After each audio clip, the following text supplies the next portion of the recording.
Welcome back to my channel. In the last video, I showed you how to remove the system requirements check from the Windows 11 setup, so you can upgrade to Windows 11 even on unsupported systems. But today, I'll guide you on how to downgrade from Windows 11 back to Windows 10 if you don't like Windows 11, face software compatibility issues, or experience system slowness. Without wasting any more time, let's get straight into the video. Welcome to my channel, Technichio. On my system, Windows 11 is installed, and I've been using it for quite a while. However, I'm facing slowness issues because my system has only 8 GB of RAM. If I go to Settings About, you can see my system specs. My processor is an i5 7th Gen, and I have 8 GB RAM, which doesn't even meet Windows 11's minimum requirements. If I open Task Manager or Performance tab, you'll notice my CPU usage is around 9 to 10% in idle condition, and my RAM usage is at 51%, about 4 GB, even when idle. That's why I want to go back to Windows 10 for smoother performance. To do this, I'll go to Settings and search for Go Back.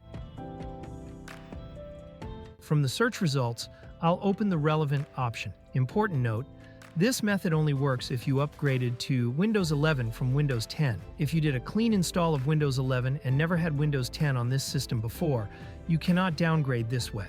Once I click Go Back, the system will prepare the process and ask for feedback on why I'm reverting to Windows 10. After giving feedback, it'll suggest trying a Windows 11 update first to see if it fixes my issues. But since I want to downgrade, I'll click No Thanks.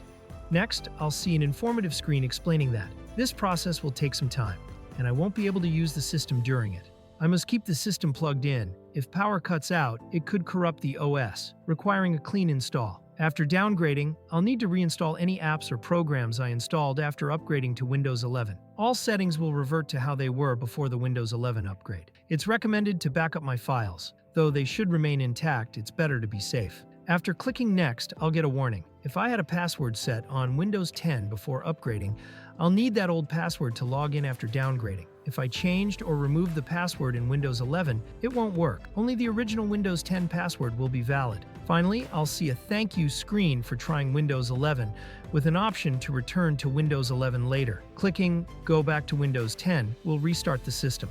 After the restart, the system will begin reverting to Windows 10, restoring all settings and apps. This process may take a while, and the system will restart again once completed. Once done, my PC will boot into Windows 10, meaning the downgrade was successful. If I check Settings and About, you'll see it's the same system, just now running Windows 10.